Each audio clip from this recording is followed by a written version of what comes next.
Inihahanda na ang ilang lugar sa bansa na pagdarausan ng paggunita sa Araw ng Kalayaan sa Huwebes. Isa na riyan ang tinaguriang Katipunan Tree sa Novaliches na sinasabing ginawang taguan ng mga Katipunero noong panahon ng mga Kastila. May report si Bam Alegre.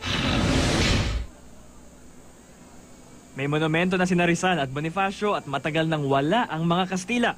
Pero narito pa rin ang punong ito sa isang paaralan sa Novaliches, Quezon City. Matayog at mayabong, hindi pa napapatumba ng panahon.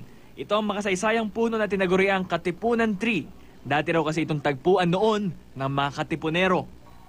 Isa itong puno ng duhat o blackberry at tinatayang 150 taong gulang na ang edad nito. Isang piping saksi raw sa kabayanihan ng maraming Pilipino noong panahon ng Kastila. Sa ngayon, sumasailalim ito sa rehabilitasyon ng DENR para lalong tumibay ang pundasyon nito. Patuloy ngayon ang paglinis sa palibot ng puno at ang paglagay ng gamot sa ilang nabubulok na ugat nito. Pag-aari ni na Lola Nati ang paaralan na kinatatayuan ng Katipunan Tree. Pamana raw ito ng kanilang lolo na isang Katipunero, si Bernardo Serrano na mas kilala bilang Tingting Abe o Tiniente del Barrio.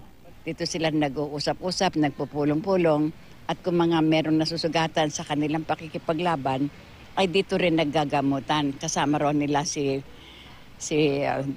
Tandang Sora. Ayon sa isang historian, mahirap daw matiyak na sa punong ito talaga nagkikita ang mga Katipunero, lalo't walang mga dokumento para rito. Pero pinapahalagahan din sa kasaysayan ang oral history o ang mga naratibong pinasa sa mga henerasyon. At sa kaso ng Katipunan, naging kuta raw talaga nila ang Novaliches. At posible nga rin naman dahil kung yung lokasyon neto sa Novaliches, no, ay talagang sa mga ganitong bahagi, sa mga ganitong lugar sila nagmi-meeting ang Katipunan dahil tago. No, malayo sila sa mga sentro, malayo sa bayan. Mahalaga na maingatan tong mga matatandang puno na ito, no, lalo pat meron silang kakabit na kwento.